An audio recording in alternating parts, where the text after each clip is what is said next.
Audio on? Yep. All right, cool.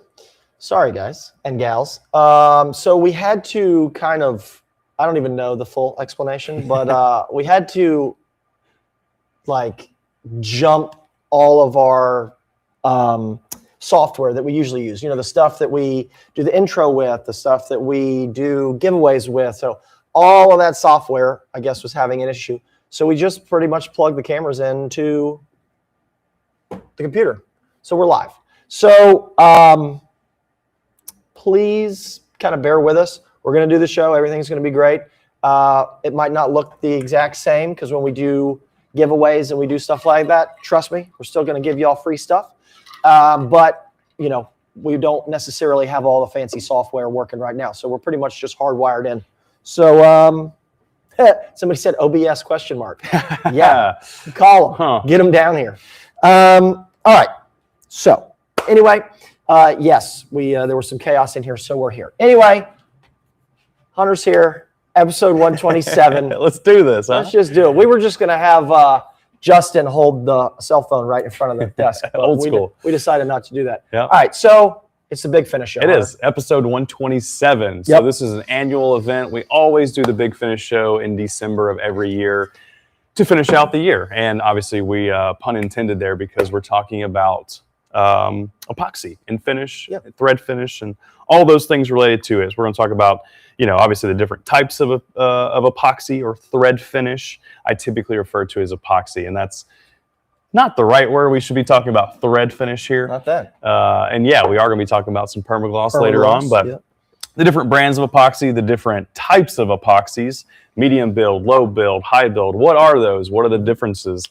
We got some different types of brushes up here. We're going to go through how to mix epoxy, what finish might be right for you, and all that good stuff in between. So yeah, lots of good stuff. Chris has got plenty of guides wrapped up here for us, some small guides, some single foot spinning guides. Yeah. Got the dragon scale. We even got a couple feathers. Yeah, here. A couple feathers pulled out. So yeah, we talk about all of that. We will probably have to, unfortunately, condense the show a little bit because we're about 30 minutes behind schedule. But that's it. We got a lot of giveaways, which I know you guys are looking forward to. That's it. So. We'll make it up to you, we promise. Yeah. A little bit of housekeeping stuff. We've got American Tackle tie forged air high frame guides. For those that have been using the tie forged high frames, we now got them in air. So really, really cool. And yes, we have tried them with braid.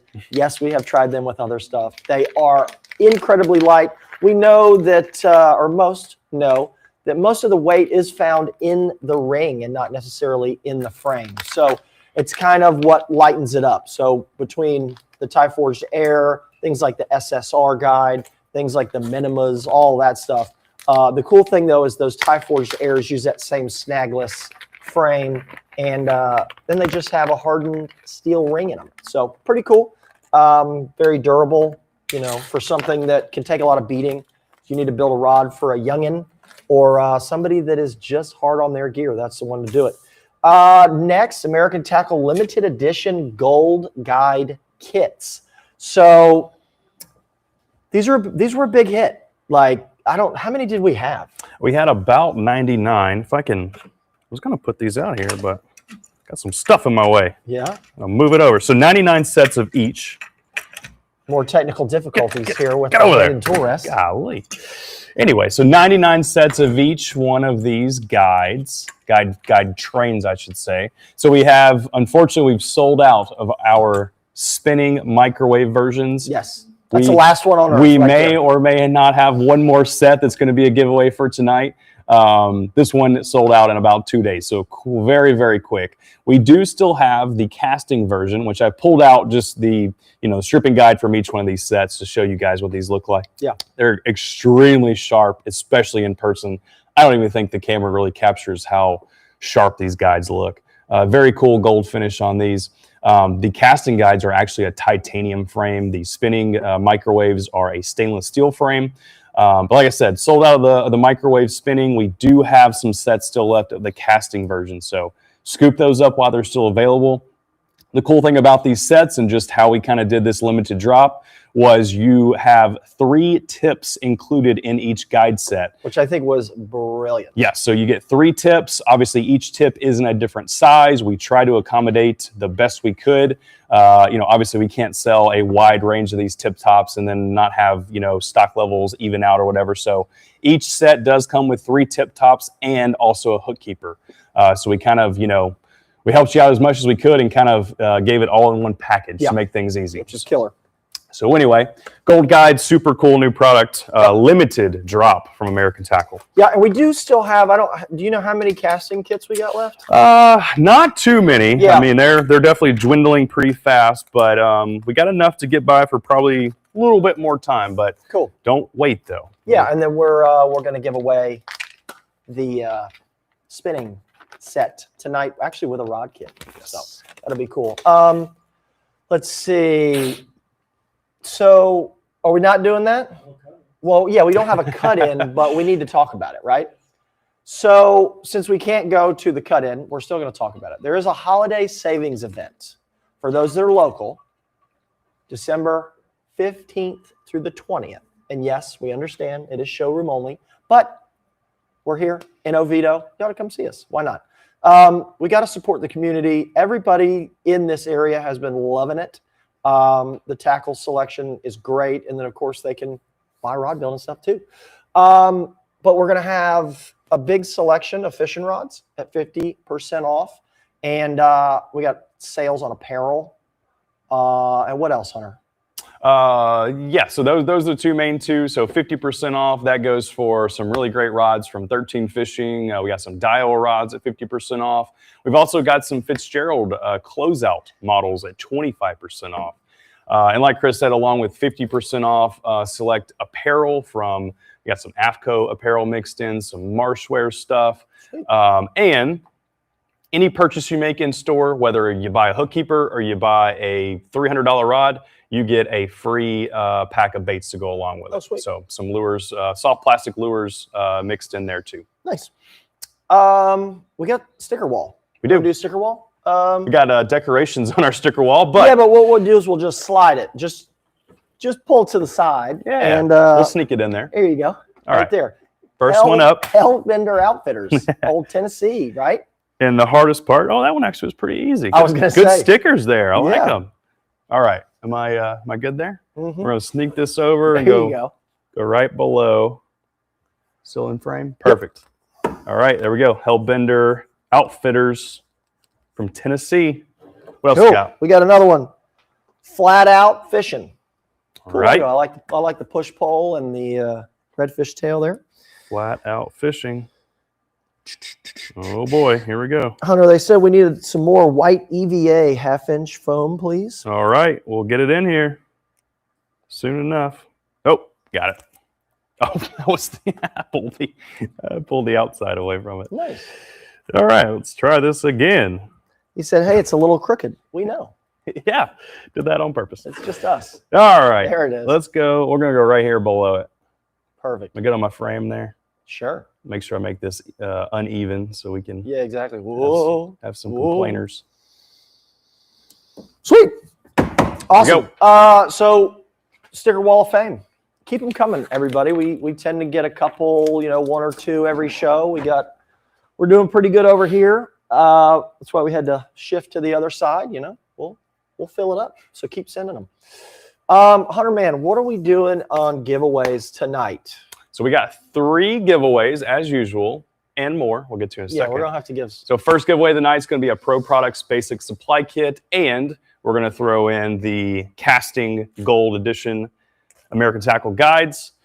Second giveaway is going to be rod kit of choice plus the spinning microwave version of the gold guides. And our grand prize of the evening, which we got to go big because this is our last show of the year. I couldn't believe you okayed this, but I guess maybe you're trying to get some Sky Miles or something on that credit card. A little bit, racking up the miles, Nice. End out the year. A CRB Pro Power Wrapper Kit, which I think is valued around $500-600 retail price. So really good prize there. Now, so we were we had to pay for that, so we didn't pay for the internet tonight. Exactly. Yes. It's one or the other. That's what happens. So, yeah, we're giving away RBS Pro, but we don't have internet. So. Now, I do have some goodies back here as well. Yep. We're going to sprinkle those in just we have kind stocking of here and there. stuffers. Yeah, stocking stuffers. It's perfect. Yeah, exactly. Sweet. So let's talk about some finish. Yeah, let's do it. All right. So a lot gets, not necessarily it's an argument, but it is an argument. A one coat or multiple coat type of person. So I like to do one coat. And lazy is the wrong term. So of course it is. You would say that. Yeah, the reason that lazy is the wrong term. So there are so many rod builders out there that are literally creating art. I am not one of those people. I fish or guide with everything I build. So that's also why you see very, very little thread decorative stuff on my rods. You know, I maybe do some, you know, dragon scale. I might do a feather. I might do whatever. But I am certainly, you know, I'm no Wes and Mary Christie up here. I can assure you of that. So I'm usually trying to build and then go fishing. And it sort of kind of has gotten to where like I got good at just putting one coat on. Mm-hmm. But there are some shortfalls in one coat. If you're somebody that kind of freaks out, if you get a little bit of like what I call print through, which is on top of the foot, you might have a little bit of the ridges of the thread.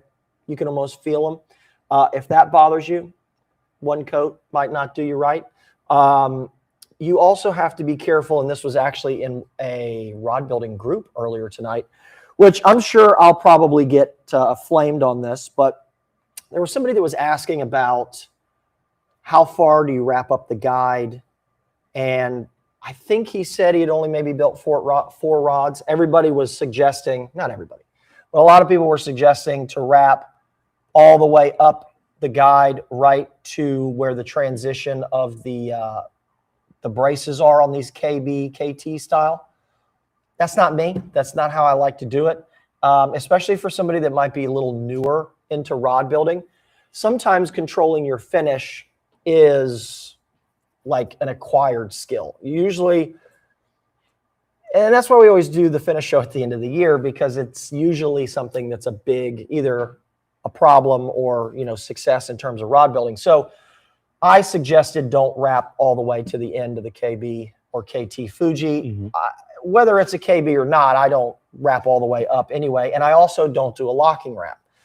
And of course, I'm sure I'll get cooked for that as well. But I've never had a guide get pulled out from under thread. And I hand my rods to people that have not fished much in their life. And we haven't had any disasters. And of course, Hunter has fished collegiately, won a bunch of college bass tournaments. He's fished at a high level. I fished at a fairly high level. I've never really snatched any guides out, whether even coming in and out of a rod tube or under the gunnel of a flats boat. But whatever.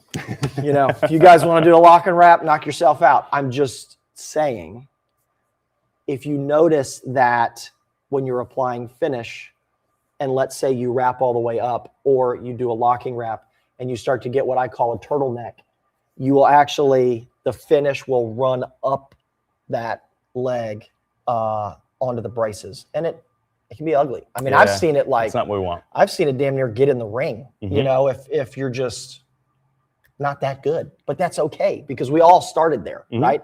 So I do have some of my answers. I do have a little method behind the madness. And it's nice because that's what the forums are for. And, you know, whether you're in Mudhole Live Rod Builders Workshop or you're in Custom Rod Builders Group, Southern Rod Builders, there's a bunch of really, really great ones. And we're all in there. And everybody keeps it pretty low key and gives good advice. So let's get to mixing, Hunter man. Sure.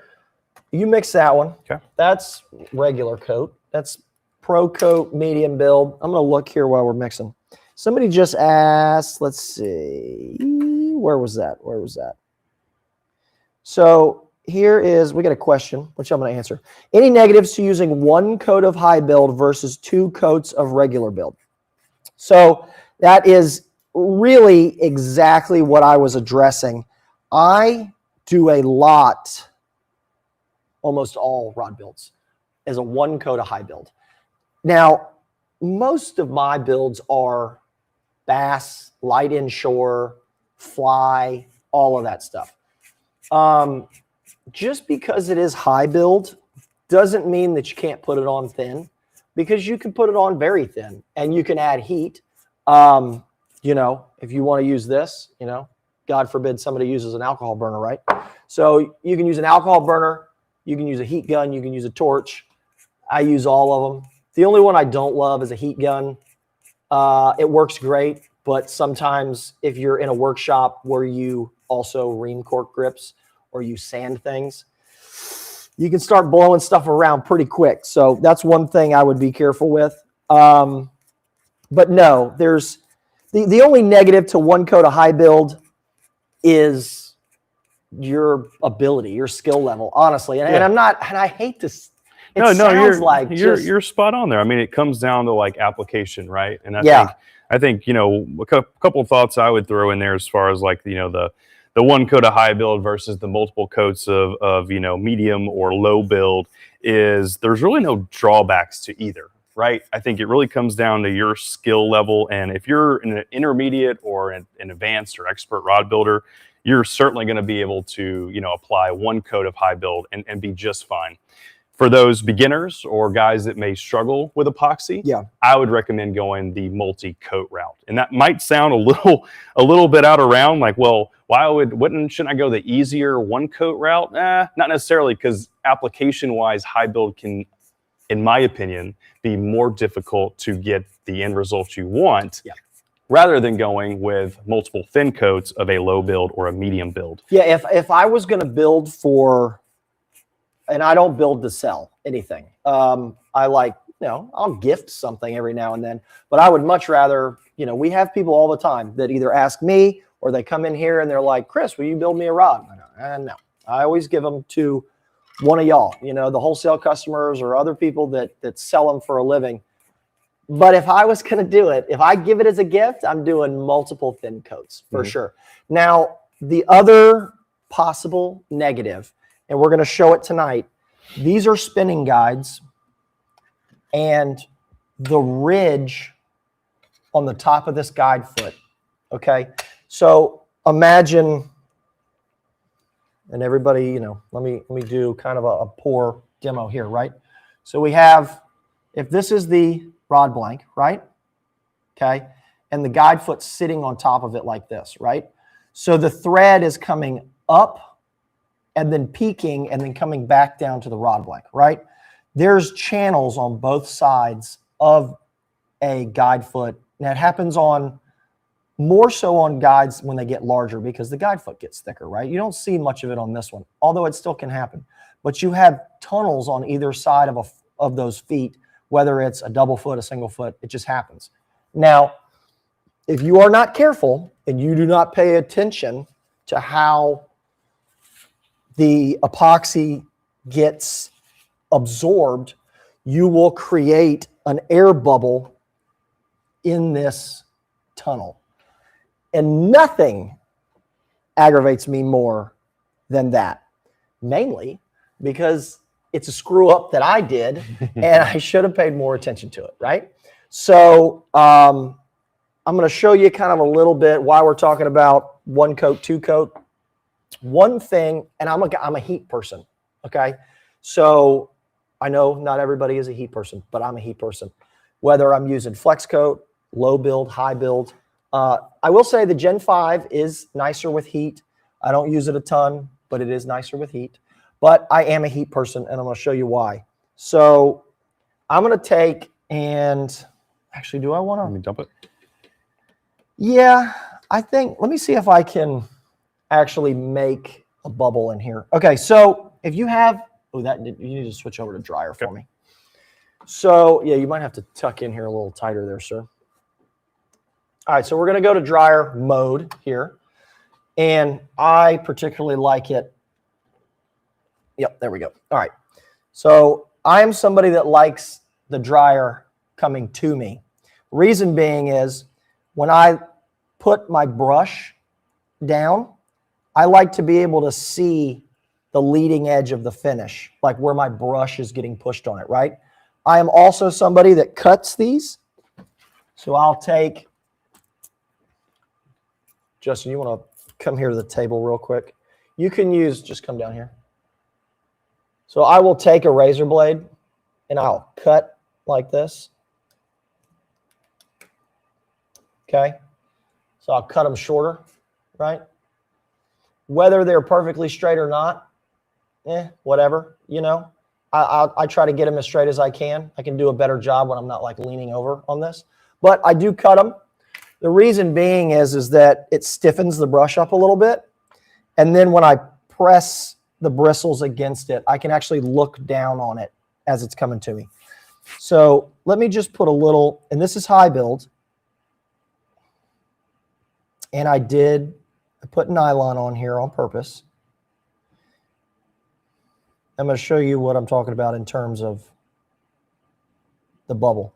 Now, I'm not saying that you can't get rid of the bubble once it's in there, but it can be tough. And I'll probably not be able to do it on live, but that's why we do it live. So one no-no that I'm trying to show here is not starting down here. I like to start down here and always work this way. See if I can get this to absorb a little quicker.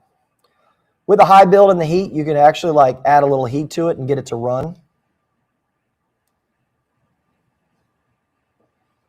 Let's see what we're seeing. I don't know if we're even going to be able to see a bubble in there.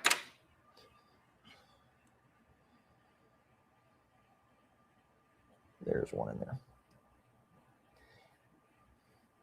So you can see the difference as it absorbs it. It's trying to work it out.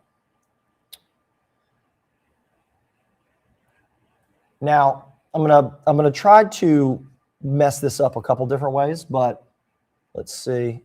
I'm gonna stop it here. Can you see that? No, there's a glare on it. Yeah, barely. Yeah, barely. It is actually like pushing. It's pushing the bubble that was in there out. And usually the heat will help do that. Now, one other thing that you have to be careful of. If you add finish and you add too much, and this is where earlier I was telling you about how can you mess up one coat, right? The more heat you add to this and you thin it out, it's going to run out of this tunnel, okay? And when it does that, it can stack behind this guide foot. And I really, really don't like the way that looks. Are you gonna put one above us, or are you just going to hold it? Okay.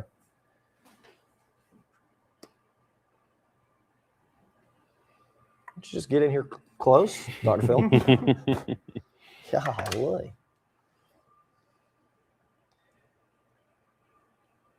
You there, Justin?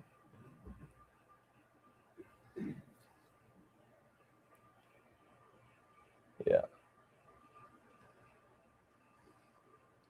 So what's happening here is back behind this guide, it's starting to bulge, and it can run out behind. Can you slide around there? Yeah. So what I'm referring to is, where is that pointer? Yeah. You have to be careful that this right here, see, we're starting to see a bulge. I'm going to wipe it. You can take a toothpick and clean that out, but you've got to be careful because it can get worse as you add more finish. That right there is one of the reasons that I like to use multiple coats of finish if it's not a rod for me. Because what could end up happening is this will bulge back here, and then when you fish the rod and the rod blank flexes, this guide will flex a little bit and it'll pop that open. You can actually hear it if you take and you flex a rod that you put finish on and bent it for the first time. Sometimes you can hear it go bink, and that's this piece back here. Of course, I'm just wiping finish all over this rod. That is that little spot back there pulling loose, and it pops. And you can actually get water intrusion there because you lose that seal. So just be careful. That's if you're doing a single coat. And of course, I couldn't get the bubble, of course, that I was trying to, but that's just I've gotten some. Dude, it is wild. We're having a day here. It's wild in here tonight. Also, in terms of applying it, I do one of two things. I either use a hand and tool rest. This snaps right in here. Okay. Let me put it on there. If you do not have the hand and tool rest, you can stack your fists like I do it, but you can come in here and just add this, right? Hunter, would you shift us over to the power wrapper side, please? Mm-hmm. Also, if you're somebody that has a little bit of a shaky hand, you can, no, don't, you go? You can actually come in here and do a little power finish. Now, what I suggest doing is starting up on the guide with finish, because once you touch it, if you start down here, you're not, in my opinion, you're not able to get as sharp of a line. So I start up here that already has finish on it, and then that way I can work down like that. And that's a really, really sharp edge there. Let's see if you can see that. See how sharp that edge is? So start up here, spin it a little bit, and then come down like that. I'm going to try to stack it there. See how thick that is? But it's a very, very, very sharp line. So you can go back to the other one. So if you are putting finish on a guide and you're going to power finish, I would put finish up on the guide and then push it down. Same thing if you're going to come back this way. On this side that Uncle Phil was showing you, you're probably not going to get as much turtlenecking because you can see I did hold the thread back a little. See where the thread is, maybe a couple. You could probably get 4 or 5 more turns out of that. But I promise you, it's not gonna get pulled out on you. So that's my single coat, multiple coat. Yeah. What else did I miss? No, I think you nailed some good points there. And even going back to, like, stopping your thread a little bit short, say anywhere from 3 to maybe 5 turns before you get to the bend of the upright of the guide.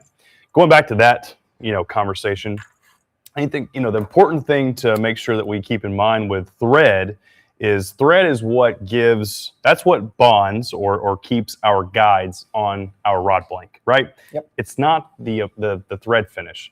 The thread finish seals the thread. The thread finish is not there for structure.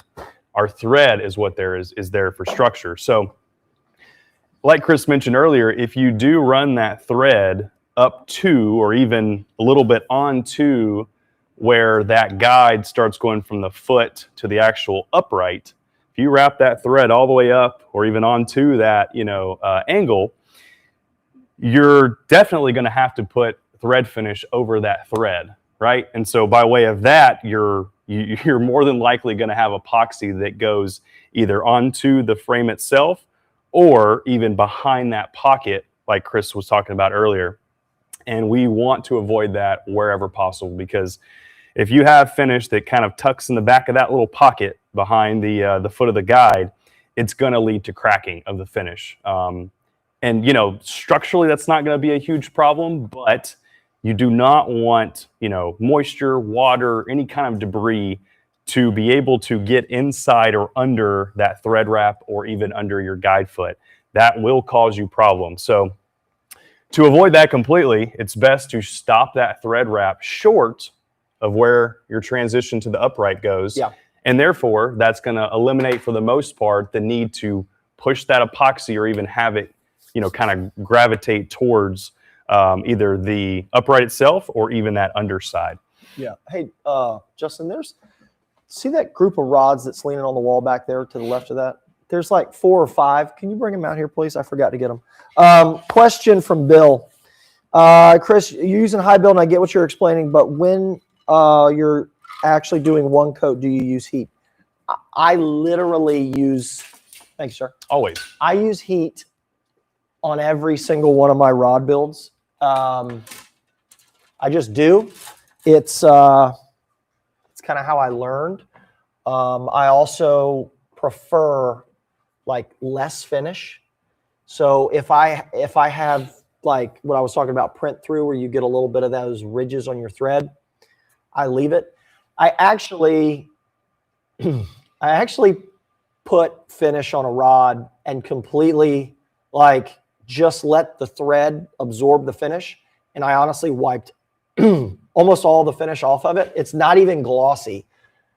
And I gave it to a buddy and he's still fishing it. So I'm not saying to do that because it doesn't protect your thread as good, but I think sometimes there's just too much finish on things. And I think it looks worse than if you had not enough finish. But yes, I am always, always, always using heat. Let me look here. There's something I wanted to show. I just got to get it. I think this is it here.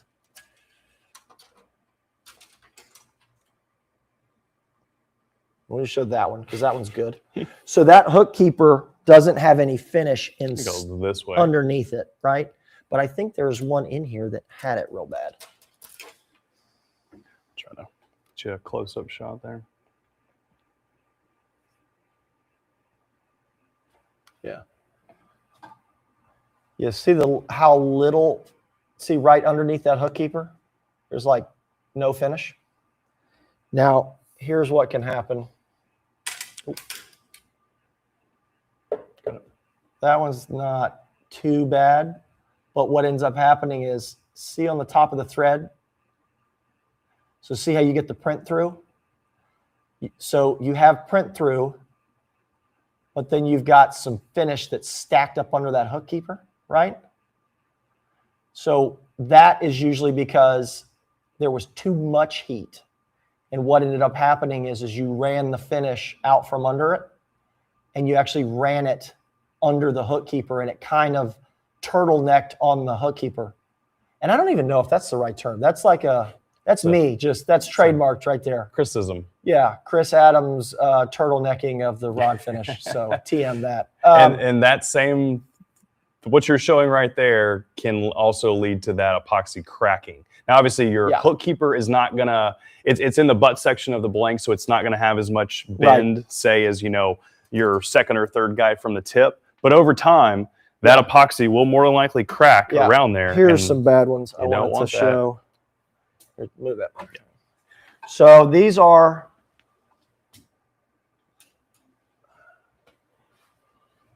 this one here. I don't know how we're going to be able to see the white, if we can really see it. You get something that's dark.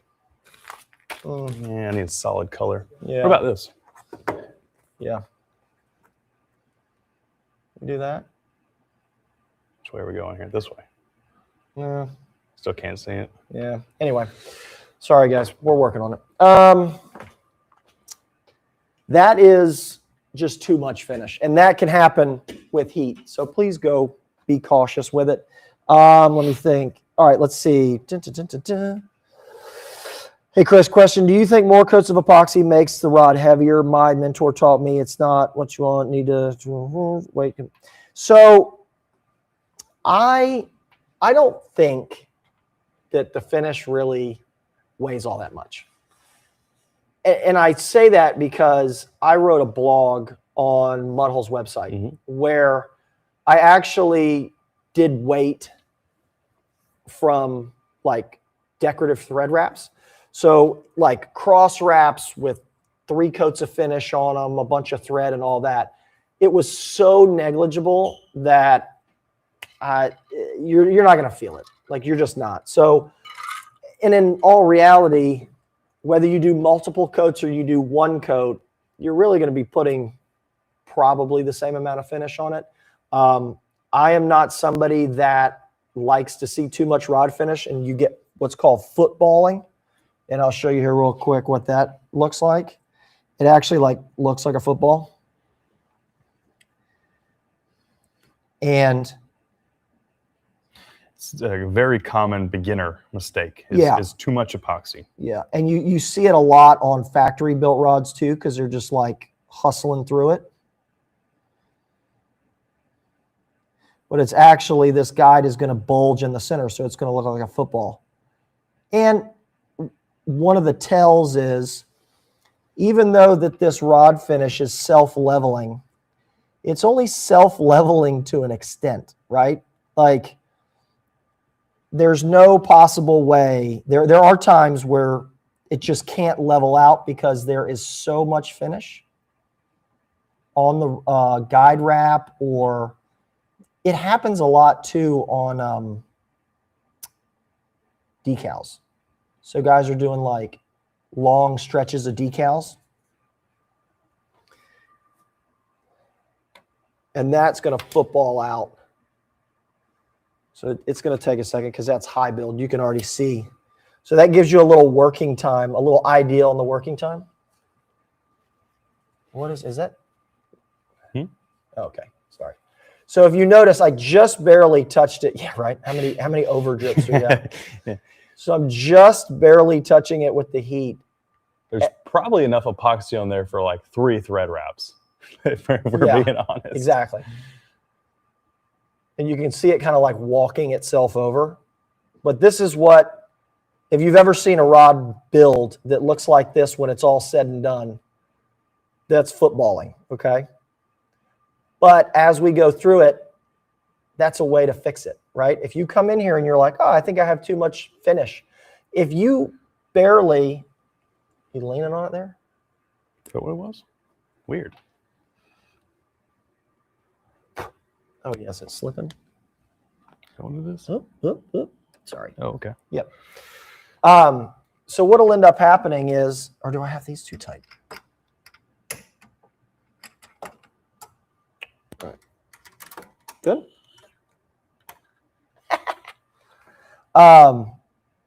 Anyway, so that's what footballing looks like. It's very easy to fix. You just take some heat and you knock it off. Now, while I have this, I'm going to hit you real quick. Do not use a Bic lighter, because if you watch this, it will smoke and you'll add smoke into your finish. So don't do that. You can see the smoke from the Bic lighter. Don't do that. Use a torch. Use something like an alcohol burner or a, let's see. This is a great point. Talking about. Yeah, it was this chuck. Oh, that's because I was grabbing it. Yeah. A little bit of heat, pop any air bubbles. I like to wait about 30 minutes after application to come back with the heat. I couldn't agree more. All right. There are people, and it's happened to me, happens to everybody. You put your finish on, everything looks great, and you go, sweet, I'm going to bed. And you don't come back and look at it like 10 to 30 minutes into the drying process, and how you might miss an air bubble or something. That air bubble shows itself. And if you would have just checked it 30 minutes after, you could have boop and popped it with a little bit of heat, gone to bed, and you'd have been fine, except now you wake up with a problem. So, yep. Great point. This question, do you or can you also add some distilled water with your finish to thin it out? No. I don't know if that's a typo, but no, please don't add water. Don't ever add water to to anything.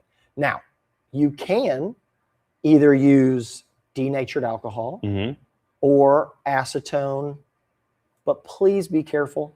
And I know that some guys, we got in a big argument about this on previous ones. All right. There is a recommendation, and you got to go back into other episodes. I forgot, but it's one of the finish shows. Flex Coat actually gives an exact amount. And I want to say it's like a 1 to 115, or I don't know what it is, but they give you in drops, like an eyedropper, and we measured it out. You can use an eyedropper and you can add drops to your finish and you can thin it out. I would just use thinner finish, like a low build or a medium build, and then just add a little bit of heat.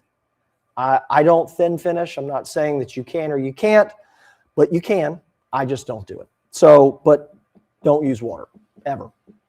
All right. Let's move on. Let's give some away. Can we give something away? Let's do our first I feel like giveaway. we're like 4 hours into this thing. So the ProProducts Basic Supply Kit, and we're going to throw in the limited edition casting set. Let's see what we got for that winner. Uh-oh. Perfect. I'm going to answer this question while you're working on that. Patrick, or I'm sorry, not Patrick, Patty. I hear about little finish is really needed, but can you have too much, or is it really a matter of preference and how it looks? I mean, yeah, you could have so much finish that you're like filling your guides, but I know that's not what you're asking. To me, it's more of a matter of preference, and it's a matter of looks. You're not going to make something perform terribly. I mean, you know, it's going to be okay, but I would just err on the least amount of finish that you can put on no matter what. Yeah. Like, all right. All right, so winner number 1 of the night is going to be Josh Triner. Hopefully I pronounced that correctly. Josh, Triner, Triner? I don't know. What do you think? Yeah. Yeah, I think so. Triner? We'll go with that. Triner? Congrats, Josh. ProProducts Basic Supply Kit, and like we mentioned, we're going to throw in the limited edition gold casting guide kit. Yeah. And I tell you what. Uh-oh. I'm going to throw in a CRB Pro tip and guide gauge. Okay. Uncle Phil, will you put that in the notes there? Nice little CRB Pro gauge. Lasts you a lifetime. That's the aluminum one. Aluminum version. We'll throw that in as a little extra add-on there. Sorry for waiting. Yeah. Nathan was asking about torch versus an alcohol burner. Do I notice a benefit? So, you know, you're going to hear tons of bad press about this thing. Yeah, it's glass, and yeah, it's filled with denatured alcohol. Yeah, you can drop it and break it, probably. You'll hear all about it. I'm sure in the comments people are talking about it. One thing you have to worry about with a torch is just understanding how hot that torch actually is. I use a torch. I have like the big canister one. I'm also a big cigar guy. So I've got like triple torches for my cigars, and I use those too. You just have to understand that those torches are like 2,500 degrees in the blue flame. So understand how hot that torch is. That's all I got to say. Other than that, they're great. You can click a button and boom, it's on. But whenever I am using either an alcohol burner or a torch or even the heat gun, I am using my hand also as a gauge, right? So if I have the alcohol burner like this and I'm putting it under here, you know, you're just going to touch it. These are not that hot, but the torches are. So if I am going with a torch, I got my hand behind it to try to gauge exactly how hot it is. Because if it's going to burn your hand, it can burn your thread. It can do, damage to your rod build. But if it's just hot or warm on your hand and you can stand it, that's fine, because the finish doesn't need a 2,000 degree torch to pop bubbles into whatever. You could use a hairdryer. Like, it doesn't need to be that hot. So just understand, if you're going to use a torch, it's great. But it's much hotter than an alcohol burner. And then this question, what's in here? This is denatured alcohol. It's like what you put in a camp stove or something like that. So just be careful. Everybody tells, the sky is falling when it comes to an alcohol burner, but if you can use a razor blade, you can probably use an alcohol burner. So, cool. What else we got? Let's run through for our beginners or people just getting to the craft. I think we need to run through just some of the basics real quick. It is the Big Finish Show. We have to touch on some of the basics, and even some of the pros in the chat might pick up on some tips here. So starting out with, obviously we have many different brands of epoxies, right? We got FlexCoat, we got ProCoat, Gen 5, we have U40 products. Viscosity is really going to be kind of the biggest question, I believe here. So, what high build, medium build, low build, what do those things mean? In short, there's a few key differences between a low build and a high build, or even a medium build, which is what the standard ProCoat formula is. A high build is going to have a higher viscosity. It's going to be a thicker epoxy or thread finish. It's also going to have a shorter pot life, and it's actually going to also, in turn, dry faster as well. Whereas a low or a medium build, it's That's literally the high build, and it's already. And I mix the same medium build at the same time. Yeah. And I could pour this out if I wanted to. You could run it out of that. Yeah, yours is. But that's pretty, it's still working. Yeah. But it's, hang on. Got it? All right. So this is the high build. We mixed it at the exact same time. Yeah, there's your Dairy Queen Blizzard. Yeah, exactly. And you could pour that medium. Oh, I could out. Yeah. I mean, it's. Yeah, you'd have to be careful what you pour. It's still liquid. Yeah. So that gives you an idea of. Yeah. Again, pot life, working time, and also drying time. With your low and medium build epoxies, you're going to have a longer working time, a longer pot life, but in turn, it will also take longer to dry. So a few key points there. There are a few others mixed in, but those are kind of the main two. Viscosity and just working time and or drying time. Those kind of go hand in hand. Now, the $1 million question, the one that probably gets asked the most when we're talking about thread finishes, what's the best one out there? And you guys probably are not going to like my answer, at least. Maybe Chris will chime in with something different, but the best epoxy on the market is the one that you are the most comfortable working with. It might be FlexCoat, it might be ProCoat, it might be Gen 5, it might be another brand of epoxy that we might not carry. And that's completely fine. The one that you use that works for you, that you're the most comfortable with, that you get the best results with, that's the best epoxy for you. And that is, you ask, 10, 15, 50 different rod builders, you're going to get a variance of answers. And I would recommend trying all of them, or at least find one that you're really comfortable with and stay with it.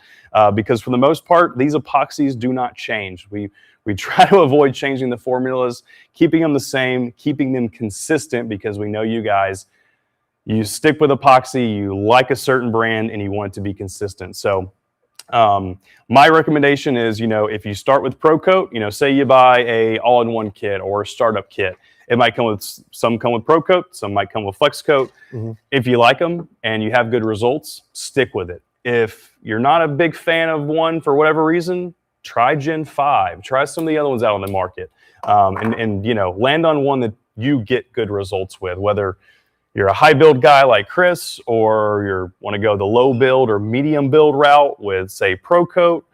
Give them all a try, see what works. Yeah, because I do go between high build and low build quite often, actually. It just kind of depends on what I'm doing. I don't know. If I'm just putting finish on smaller stuff, or a fly rod that has just wire guides. Now, granted, on your fly rod, you're still going to have stripper guides, right? You're still going to have a regular, a size 10 up to a size 20, but I'm just showing here that you can still come back 20 minutes or so later, and you can add heat to this and you can run it off. If you're just man, that football is, it's football season, but not here. It's not. Yeah. And just for the record, in my opinion, at least, there's still way too much epoxy on that guide wrap. Yeah. I'm working on it, Hunter. All right. I'm working on it. It doesn't really have that football shape it's got a little bit to it, and Not you're anymore. not too much, but still. And you can You see saw how much is. yeah, like you can sit here for probably 5 more minutes and Yeah. just repel finish off of there. Let's see. So I want to hit this question here real quick too. What's the best way to keep the decal finishes even? Skip, I would venture to say 99.9% of bad decal finish is because there is too much finish on there. Mm-hmm. If there is anywhere that you cannot cheat the system and put one coat on something, it's going to be on the decal or maybe like a really long wrap. I want to see if this one is bad. I swear we had one that was bad. No, that one's okay. I know we had one that was like real bulgy. No, It's pretty good. I know. I thought we had one that was bad. But the problem is the decal. That one's probably thin, if anything. Yeah, that was real bad. So is that one bad? I know we had a bad one here. Is this the one you did, Phil, that was terrible? He said, nope. Yeah. Oh, yeah, this is bad. Cool. It looks like some fish eyes on there. No? No, it's just lumpy. Lumpy. Nobody likes lumpy epoxy. No. So see when I turn this, how it's just real. And you can see there when the light hits it too. See how the light's giving like low spots and high spots? So this is just bad. Now, one thing to notice the footballing on top of that guide, okay? See how the finish is heavy and taller on that thread wrap, and then see how it's like real lumpy all over the decal? What ends up happening with this decal situation is the finish is going over a decal, and it's going on and off of two different materials, right? So you have your rod blank, and then you have a decal. I have no idea the science behind this, but I am not only convinced because I see it, the finish travels across the top of vinyl different than it does over the top of a rod blank. So what are we going to do about that? It's one of two things. Either when you put a decal, the decal needs to go all the way around the rod blank, which I know that that's not going to happen, right? Or it just needs to be paper thin. Or third thing, you can do something that I don't like to do, is use thread sealer / color preserver, right? We all know this stuff. It has its place. And although I talk bad about color preserver and thread sealer, the only time I talk bad about it is over a guide wrap, okay? So when we're talking like feathers, when we're talking decorative wraps, you got to wrap it over like when you do Madeira and things like that because that thread has a coating on it. Any of that stuff, it's great. I just don't like it over a thread wrap. But keep in mind, when you're doing your decal, the finish travels differently over a vinyl than it does the graphite on the rod blank, especially if depending on if there's a gloss coat on the blank already or if it's like an NEPS that's like kind of a weird satiny finish. It travels differently over it and you get lumps and all kinds of things. So the only way to really, stop that is to do just an absolute wafer paper thin coat of epoxy, right? Mm-hmm. Is that a yes? Is that a no? I agree. I like that answer. And I think, you hit the nail on the head earlier is too much epoxy is public enemy number one for most people when they apply finish to thread wraps and or decals for that matter. Less is more in all cases with thread finish. Like I'm probably exaggerating there a little bit, but 99% of issues, maybe not that far, but over a decal, contaminants and things like that, fish eyes, obviously that that's a factor too, but that's a different conversation. Just application of epoxy and making sure we have a nice level coat or multiple coats, and that conversation. 99% too much epoxy. Yeah. 99% of issues is caused by too much epoxy. Yeah.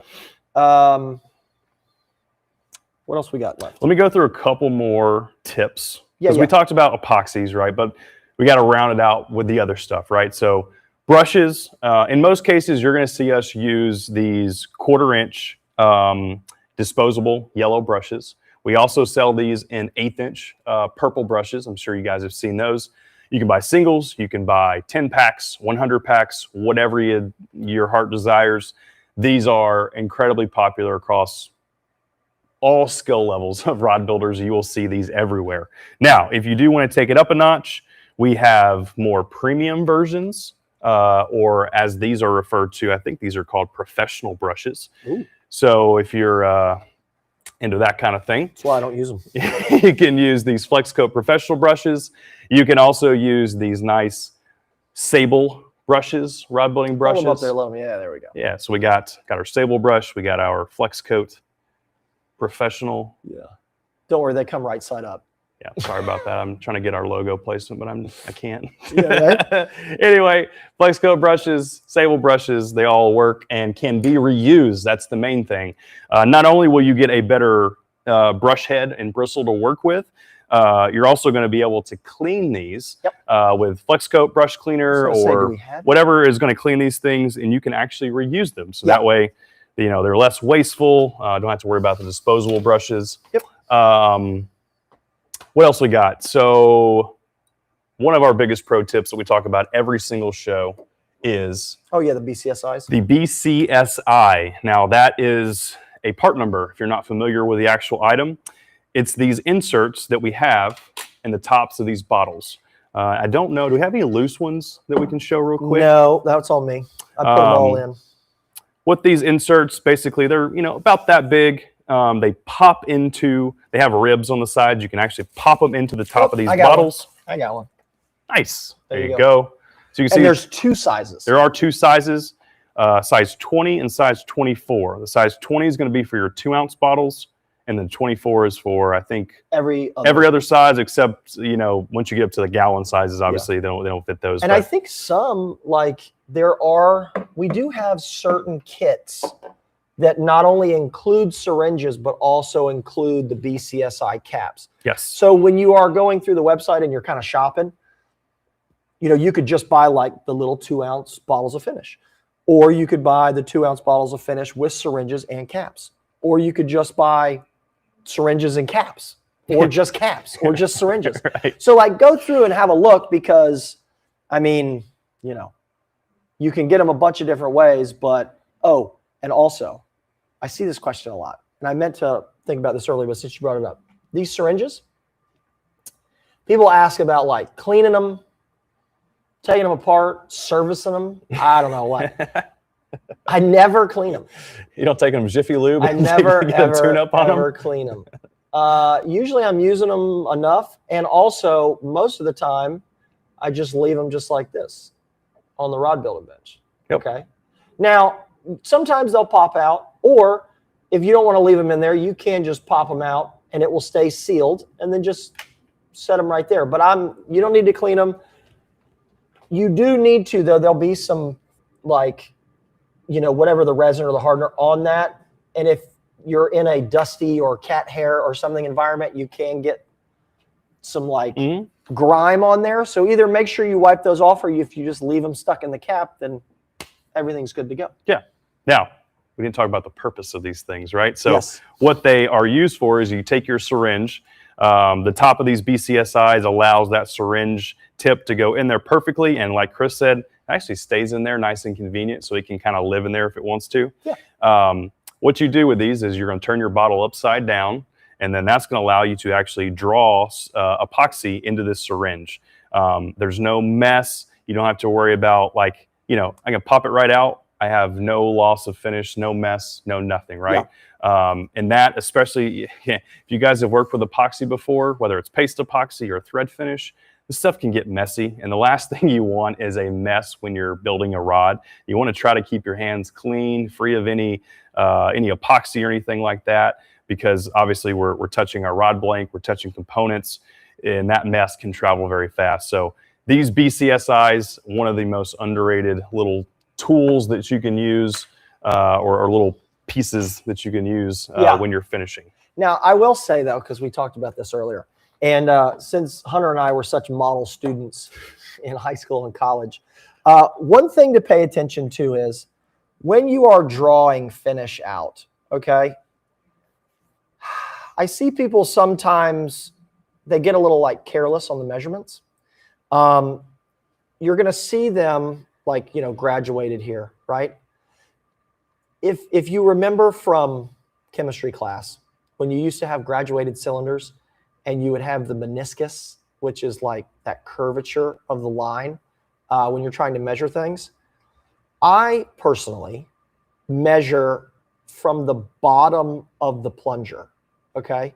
So the bottom of the plunger to me is straighter, okay?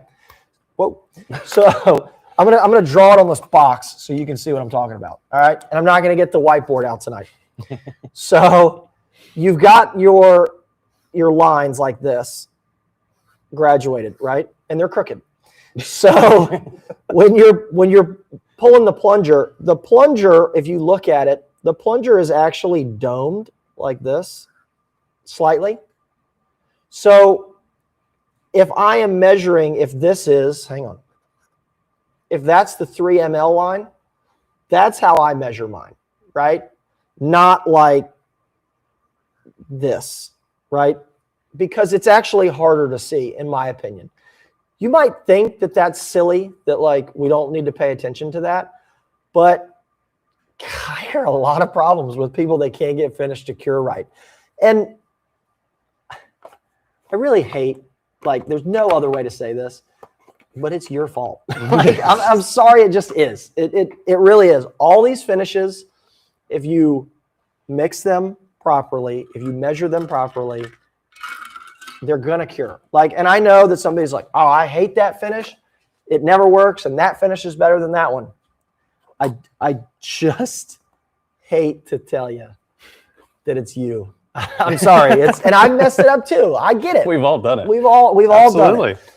But I'm sorry. Just pick however you like to measure it. If you measure it to the top of the plunger, the bottom of the plunger, or whatever, but be consistent. That is how you're gonna get the best finish, the best, it is what it is. They're all the finishes work great. You can say what you want. They all work. We've used them all. We've mixed them all. And we've actually, at the old shop, we had 25 things that we not tried to mess it up, but we varied it. And like, they still cured. Yeah, they're not as good, but as long as you measure it properly and you stir it properly, you're going to be fine. Now, here's another hot button topic. Since we're talking about measuring, I'm sure there's somebody in here that's like, oh man, I measure it by weight. It's just not designed that way. Like, we can go round and round on that argument all night. If it works for you, then great. But it's just not how it's designed. Mm-hmm. We give you syringes, or you can buy syringes for a reason. And I can promise you there's somebody in there that's just like, oh no, I measure it by weight every time and it's perfect. Cool. But it's not how it's designed. Nope. So measure by volume. Use the syringes, measure it the exact same every time, and you'll be just fine. Yep. So anyway, I'm sure we'll hear about that later. We'll do another giveaway? Yeah, please. Let's take the heat off of me and give some free stuff away. Let's do giveaway number 2. That's going to be a rod kit of choice, which if you guys have not checked out our rod kit selection on mudhole.com, you definitely should after the show, not right now. We have rod kits across many, many different applications. We have backcountry and inshore kits. We've got fly rod kits. We've got seasonal kits up there, and we will be adding more and more and more to those. But anyway, for the giveaway, you get to pick out a rod kit of your choice, and we're going to throw in the special edition gold microwave guides. That winner is going to be Christopher Haley. Christopher Haley. Awesome prize there. And you know what? Add to it. What do we got back here? I'm going to throw in a CRB Pro inletting tool. Why not? I got one back here. Why not do it? Add that to the list. Okay, so for those that, Christopher, I don't know if you're a regular here or not, to claim these prizes, you got to send me an email, live@mudhole.com. Live@mudhole.com. Since unfortunately, we don't have the graphics and all the stuff tonight. Live@mudhole.com. I'll just need, name, address, things like that. I can look you up in the system with your email address. But that's how you claim them. And also, if you have any questions, we have people that, also ask questions or tell me that I'm ugly or whatever it is. Live@mudhole.com. That's how to get a hold of us. Yeah. So sweet. Cool. Any other questions? You want to do maybe some more pro tips? Yeah, there's some questions I want to touch on. Let's see. So this one is it's a good one, even though we talk about it. When you use heat to get the air bubbles out, does your epoxy become very runny and run toward the end of the guide foot? This is probably what happens for me. Yes. So when you apply heat to this, any of the finishes, it thins it out. Some are like real thin if it's already a thinner finish. Some it doesn't thin quite as much, or it also depends on how much heat you add. But if you notice when I was adding heat to this guide and that finish got heavy and dripped off, we also have tried to do a lot of work to keep this rod bench, these stands, and everything level. We don't talk about that enough in terms of when you're applying finish. When I heated that epoxy, if it went and ran out like that or ran over like this, it's because, yes, it's just the nature of the finish, like wanting to run, but it's also because you might not be level. So you have to be careful, because if you heat it up too much and it wants to pile this direction, and it's going to pile and run up your guide, the brace. But yes, anytime you add heat, you're going to momentarily thin that finish. It won't last too long, but it depends on how much heat you add and things like that. So you do kind of have to be careful. The good news is that most thread finish, if you cut a line on it, like out in front of the guide, you can add heat to it and it won't overtake its edge. The reason that you have a problem on the upright part of the guide is because when it comes on the underside, the weight wants to make it climb. It's kind of like water tension, sort of, but it's harder for you to cut an edge when you have the upright, like making I don't know exactly like what the official term is, but that's why that it'll climb that upright, but it won't overtake on the sharp side, like off the thread wrap. So you do have to be careful there. That's something that's going to be like a touch thing. You can also like add a little heat, and then if you added heat here and then come underneath it with your brush, you can get it to like sag a little bit and just tap it, and then it'll draw that drop of finish right onto your brush, and then that way it won't run on you too bad. But if it is running on you, you might want to check your the level of your table or a rod bench. Granted, we understand that there is a taper in a rod blank, so it can be kind of difficult. But if you're adding heat and you're noticing that your finish is drifting real bad across something, check it, because that's what'll make things like stack real bad, especially over decals. Yeah, because it'll do that. Let's see. Celia said, "Love the Christmas decor." I think they did a great job. Yeah, looks great. It was great. Is there? Oh yeah, there is a tree back there. Let's see. Okay, so this is kind of it's a good question. It can be a touchy subject. If you add heat to the cup of epoxy prior to applying the first coat, will it help the epoxy penetrate the threads? All right, so this is one of those things you got to be a little careful with. And I admit I do this. I don't always recommend doing this, but I do a lot of things that I don't recommend doing. So when you mix finish in any one of these, cups, you're creating a chemical reaction, right? So you have your hardener and your resin. They're going to have a chemical reaction, and they're going to generate heat. If you add more heat to that in the cup, you're going to speed that process up. So you're going to hurt your working time, all right? Which is going to shorten it. It's going to momentarily thin it, but then you're adding heat. And if you keep doing that, you're going to really shorten the working time. There's a couple things you can do. We can pour it into a mixing dish, which I love the mixing dish, right? And it's foil -3, right? It's the box I was drawing on tonight instead of the whiteboard. Foil -3. What you can do with this is you can pour the finish in there, and then I will take it and do one of these numbers, right? Just like it's a big spoon, right? So, but the good news about the foil dish is it's so wide surface area, it will spread your finish out that it won't hold the heat as bad.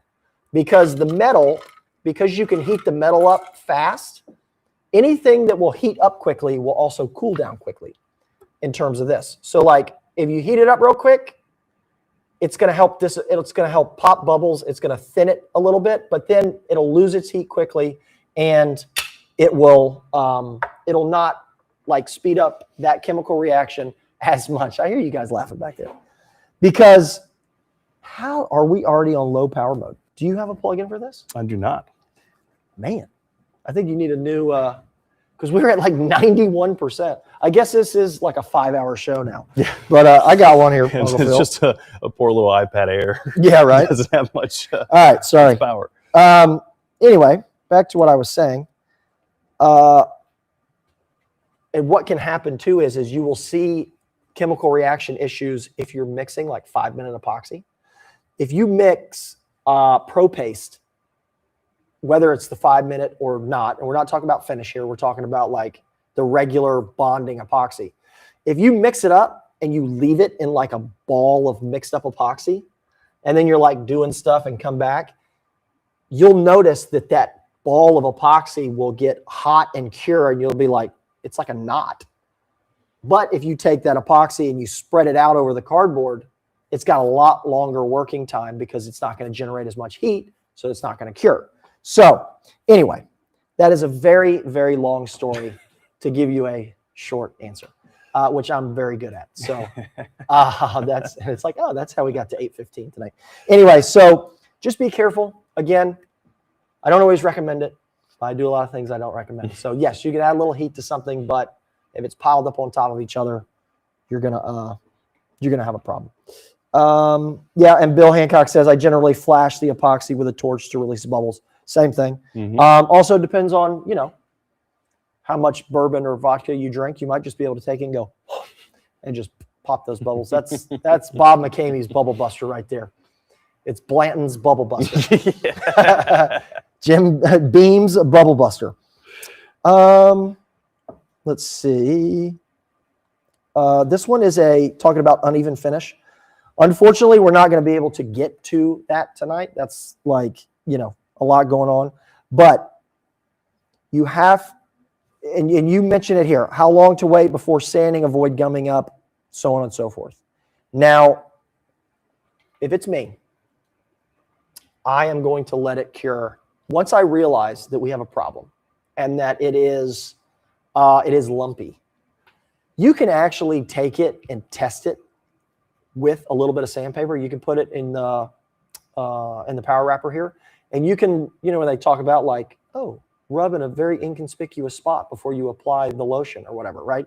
You can take and spin it and touch it with the sandpaper to see if it's going to sand or if it's going to gum up on you.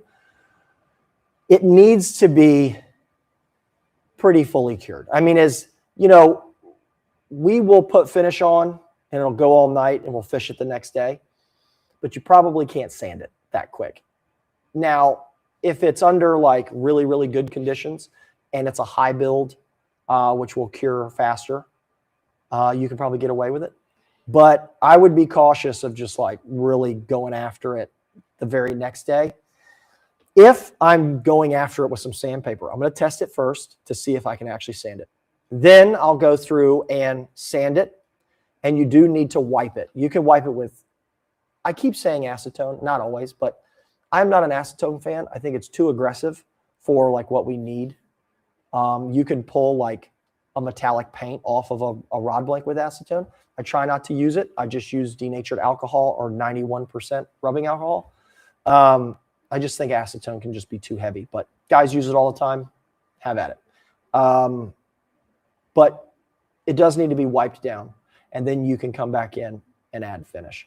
I don't sand in between my coats unless I'm like trying to level things out. Like if I'm just gonna, if I'm just gonna like put a coat of finish on the guide wraps, and then I wake up the next morning and I want to put another coat on there, I don't sand it. But if I'm doing that, I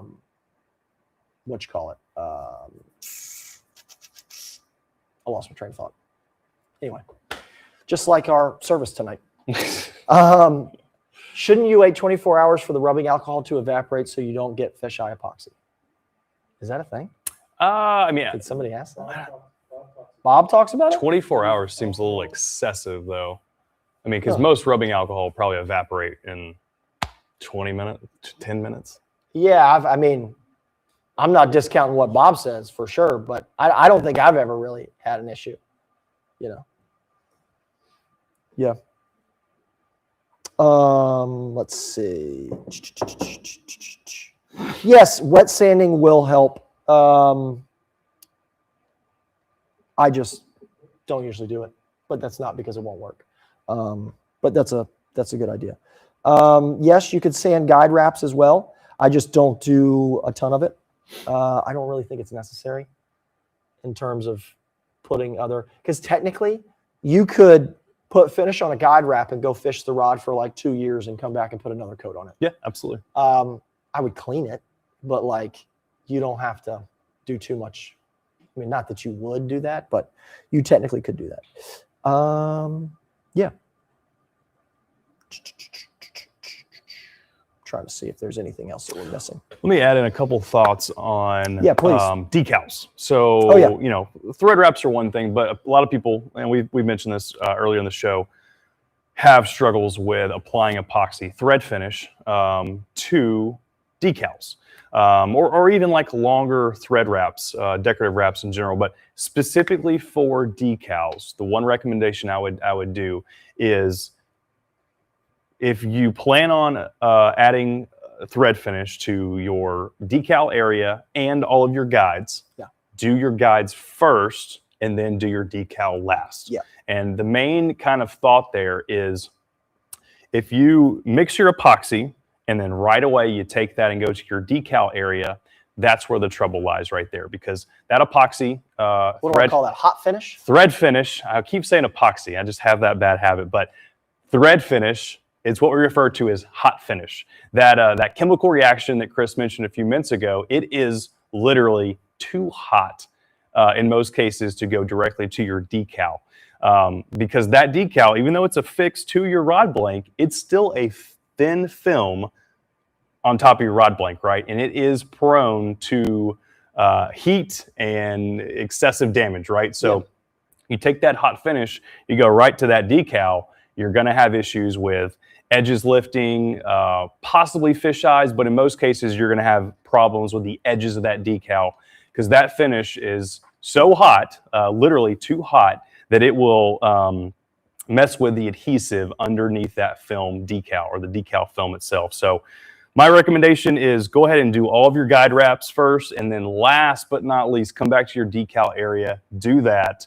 And in most cases, you're gonna be able to, you know, not have any of those issues with edges peeling up or stuff like that. Yeah. So this is a great, we didn't touch on it tonight, but they're asking about the epoxy, the warmer. The epoxy warmer is great, especially for those places that, you know, it gets colder than room temperature. We try to say that you need to put finish on, you know, above like 70 degrees. I know that it's like, you know, hard to do because we know we have basements and we've got things like that. The question is, how long should I leave it in there before mixing it? Then how long should I leave it in my mixer before I can use it? When you put it in the epoxy bottle warmer, it could live in there, you know, right? And I say that jokingly because you don't need to leave the epoxy bottle warmer on for eternity and leave it in there. But the way that I would test it is I would put it in there and turn it on. And when you pull the epoxy, I would pull out a bottle of the epoxy and then just hold it.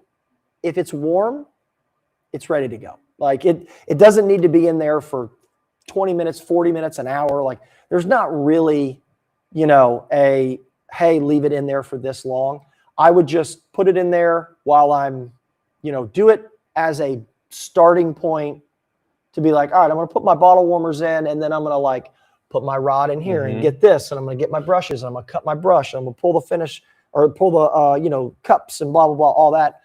And then, you know, I mean, I would venture to say it probably wouldn't take 5 minutes. Yeah, 5 to 10 minutes should be fine. And technically, if you don't have that, you can put it in the microwave. Be very careful.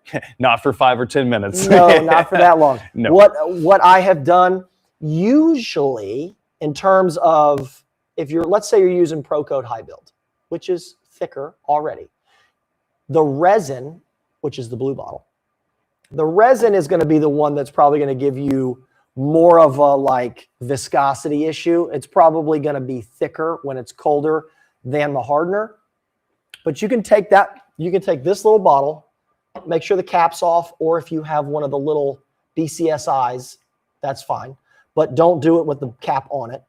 But also put it in the microwave like for 3 seconds, 4 seconds. Put it in there 3 seconds and check it. And then you can grab the bottle and go, okay, yeah, it's a little warm, right? And you can do that multiple times, but 2 to 3, 4 seconds max at a time, and you can do that multiple times. Exactly. And we're talking like, I mean, I don't have kids, but we're talking like baby bottle, like kind of a thing here. It doesn't need to be hot. It just needs to like, you can put it in there a little bit. Or you can use the bottle warmer. And of course, the bottle warmer is great if you have bigger, you know, Gen 5 bottles, Pro Coat bottles. You get the bigger ones. You know, it does really, really well in there. So then when you put it in your mixer or when you're hand mixing it, there's a ton of numbers on this. And I don't even want to say it, but honestly, like you should be able to mix it for, I would say at least 3 minutes. Yes. And you would be shocked at how long 3 minutes actually is. If you actually sat down with a timer and hit 3 minutes and sat there and mixed it, you might be like, oh, am I done? Oh, I've only been mixing for 90 seconds. So mix it for 3 minutes or put it in your epoxy mixer for 3 minutes or more. But don't give me this like 30-second egg whipping thing and then come on the forums and be like, this finish is terrible, because it's not. So yeah, I would do, you know, warm it up, mix it, and you're good to go. And a good thing with the epoxy mixer, again, kind of like you mentioned when even the bottle warmer, is use that time to get your area prepped. Or even for like the epoxy mixer side of things, what I'll do is I'll shoot, you know, 3 to 5 cc's of each part A and part B, put that in your cup, drop your cup in the epoxy mixer, and now go get your station set up. Get your brushes, get your paper towels, check the alignment on your guides. That's a really good last step because we've all been there to where, like, you know, either the day before or the morning before, whatever it is, you go, or after you're wrapping your guides, we'll say, right? You go, you check your alignment, you look down, okay, yep, I'm good. Maybe you wait a day or two to go put your finish on, and I guarantee you in that amount of time, 1 or 2 of your guides probably got a little bit out of alignment. Do one last alignment right before, I mean like 10 seconds before you start to put that drop of finish on. This is a good question here. How long should you wait to apply epoxy over handwriting with paint markers? So the issue with that is I can't really give you a perfect blanket statement for all markers. But what I can say is I would also, as much as I don't like color preserver, I would put color preserver over any kind of paint marker, whatever. I have seen, you know, dragging the brushes over, you know, over that paint, and the chemicals in the rod finish and that paint, maybe it doesn't agree with it. And the next thing you know, you just have wiped it. And it's heartbreaking. Because like, I'm terrible at writing on a rod blank. So if you get it right and you do it, then it's like, ugh. But it all depends on the marker. There's a ton of markers out there. A ton of them work. Whether you use like the Tester's enamel with like a fountain pen, or you're using like a Sharpie paint pen, or, you know, Birdman in the Thunderdome, he does some cool artwork and he uses paint pens. And I don't think he's ever put color preserver on them, but he's definitely waiting, you know, a couple hours at least. He's not just writing on the rod blank and somebody's putting finish on it right then. So I would be, you know, a little sort of cautious, and I would get the color preserver out and put it over there for sure. Let's see. You know, speaking of color preserver, and I know Wes is baiting me into this, so I'm going to answer it anyway. Wes Chrissy, I want to know Chris's thoughts on CP on the carbon guide wraps. To be honest with you, I was surprised to see that, hey, this carbon wrap is then going to need color preserver on it. And I don't necessarily know if it needs it. I understand why that they're recommending to put color preserver on it. I am not going to, but that's because I'm just going to test it. Like, I'm looking forward to it. I think the stuff's pretty cool. I just want to see what it does. But I can assure you, if it's like, you know, I'm not going to put multiple wraps and then put multiple coats of color preserver and all that, because I already don't like color preserver on guide wraps already. So between like the carbon sheet that has adhesive on it and color preserver and all that, I'm going to definitely try it without it and see what happens. Because I think even if the carbon hairs come through the finish a little bit, like, I would rather either sand it down or knock down the fibers and just put another coat on there. So I'm going to at least try without it, and I will certainly let everybody know. I'm not saying it's wrong or right or whatever, but there you go, Wes. You baited me into it. And yeah, I am looking forward to it, though. I think it's going to be a fun product to test. But I am 100% going to try like whatever the minimum is. Like, I'm going to just go one time around it and no color preserver and put finish on it, and we're going to go fish it. I think it'll be fine, but I understand, like, you know, it's the same thing why they put like stickers on an outboard motor that's like, don't put your hand in the prop. Come on. You know, like, we know, but they had to, because somebody was like, let me stop that prop real quick. Somebody did it one time. Yeah, somebody did it. Yeah. So it is what it is. What else? What else you got? Man, I think we could sit here all night and talk about thread finish, but you know, we didn't talk about this. I'm going to talk about this real quick. So somebody asked earlier, and I wanted to mention the feather thing. Again, we put, is that still good? Probably not. It's good enough. Okay, good enough. Good enough works for me. Yeah, that's good enough. So I will say one thing to be careful when we're doing close to not good enough. Yeah, that's all right. Here, I'll do the what I was talking about. So with feathers, I would be careful.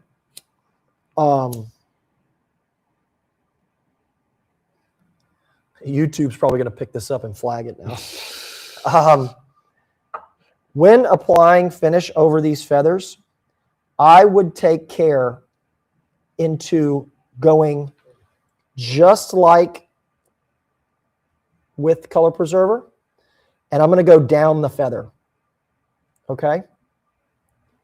And I'm going to do that over the entire wrap. I'm only going to go this direction. And then we're going to use just the leveling properties to get the first coat on. Only go this direction. Okay. I know, like, yes, if you put a couple coats of color preserver on it, you probably don't need to do it. But the feathers look too good to then mess them up. And you can just come down here and stack it. And then just work this way on it, right? And it'll also help keep everything nice and thin. But again, there is color preserver on here. But I'm going to go only one direction, because I have seen the bristles of the brush grab the ends of those feather barbs and pull it up. Okay.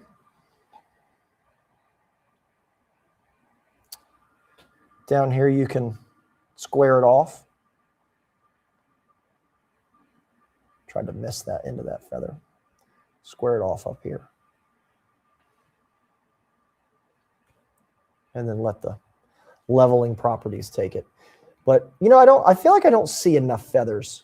And I'm a feather guy. I think it's maybe the fly fishing, you know, tying and all that stuff. I think more could be done in the feather game. I really like it, you know. And it doesn't need to be something fancy like jungle cock, you know. It can just be like some barred hackle. It is what it is. You know? Like, I think it'd be cool.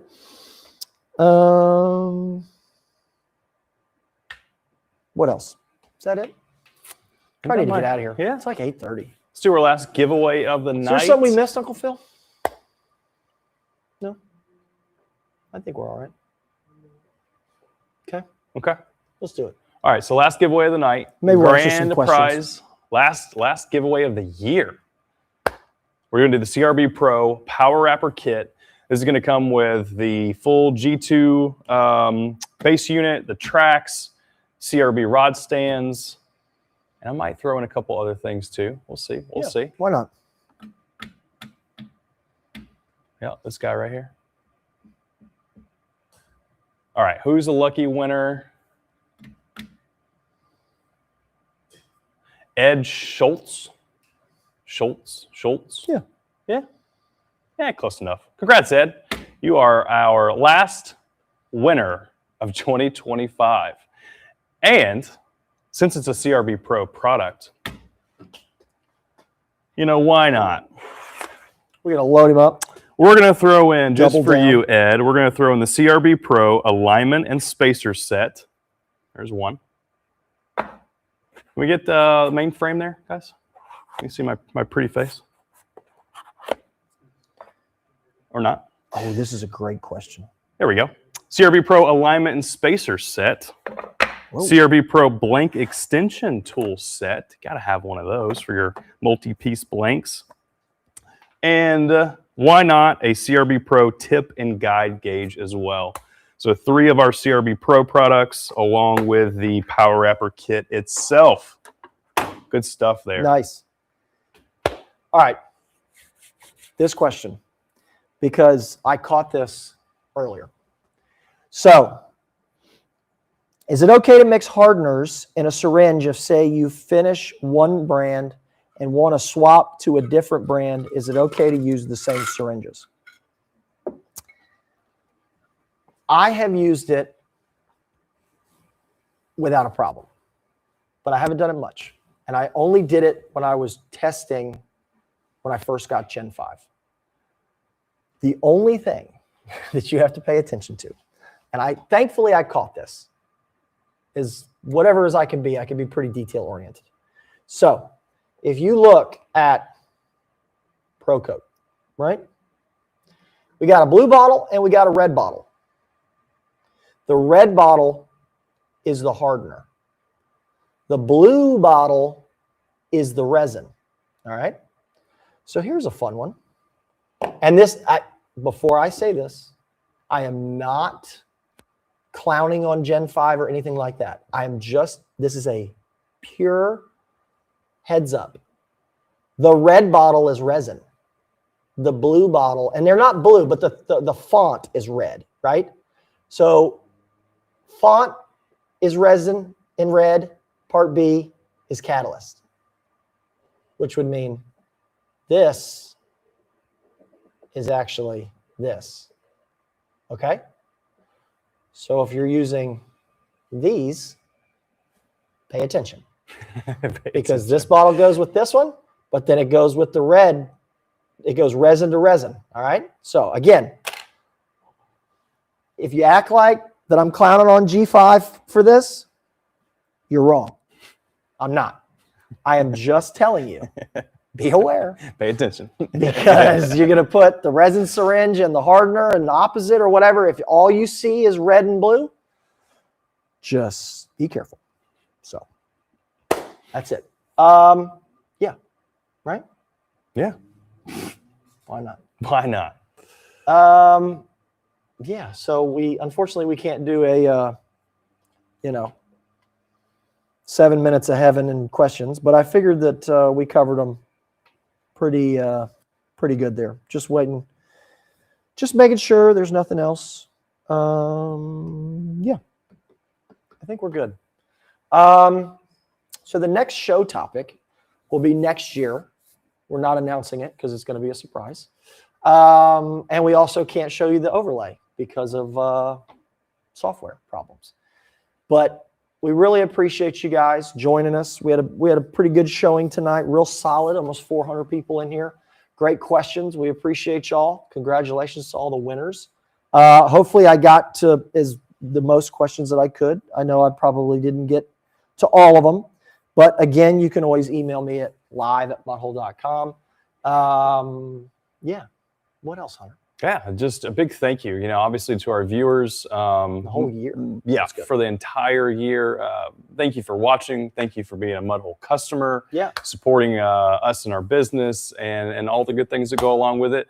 We hope you guys enjoy this content. It's our way of giving back and helping grow this craft and helping you guys out with maybe some of the shortfalls that you have with rod building. It's certainly not an easy craft or hobby to pick up and do. There are a lot of nuances, a lot of tricks and tips that help along the way. So that's where we come in and try to shed some light on some of these things, even though sometimes we might make things a little more difficult and give you 5 different answers instead of the one answer you look for. But that is the fun thing about rod building is there are very few wrong answers. There are some wrong answers, but there are multiple ways to do a lot of the things in building a rod. So there's really not that many wrong answers. There's better ways to do things, obviously, and the more rods you build, the better you're going to get. Yeah. And keep trying. I mean, there's things that I learned how to do because I boogered them a bunch of times. That's the best way to learn is and then mess figure it out. So we don't have all the answers. But yeah, we certainly enjoy doing this. So we appreciate y'all joining us. Are we going to tell them what next year is? The calendar year? Are we announcing that in terms of how many years? Oh, yeah. 50? Yeah, did we talk about that? I don't think we have. I don't know. Anyway, it's not like I don't think there's any, whatever. It's only 385 of y'all. But Mudhole turns 50 next year. So keep an eye out. Oh yeah, there's gonna be some stuff going on. Yeah, because it's the 50th anniversary. We're gonna try to sprinkle some things in, especially in the early part of the year to kick it off.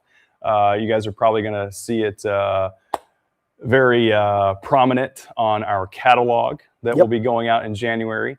But we're gonna be doing some cool stuff. Maybe some product related things, maybe some cool giveaways. The sky's the limit. But 50 years, 1976, originated up in New Jersey. Yeah. And yeah, it's been down here in Oviedo for, I think since 98, 99. Yeah, so, I think so. Yeah. Pretty cool. Do we have a date on the next? What is it? January 21st, 22nd, 20? Come on, Uncle Phil. Put him on the spot. Yeah, give me a calendar.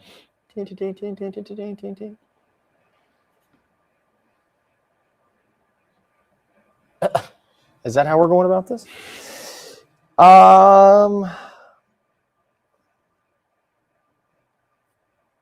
What's the day for it? 20th. 20th. Episode 128 will be on Tuesday, January 20th. So, yep, 2026. Woo. All right. Well, let's get out of here. Our Hot Pockets are long cold. since it's 8:40. We can say like, hey, it's the longest show ever, but thank you guys for hanging with us. We will see y'all next year, January 20th. So appreciate everybody. We had Steve was in the war room. Patrick was in there. Of course, everybody that helped. And, you know, shout out to the software engineers that failed us tonight. Have a great rest of the year. A wonderful Christmas, Hanukkah, anything you celebrate. Happy holidays. We celebrate it. Y'all have a good one. See y'all. Thanks for watching.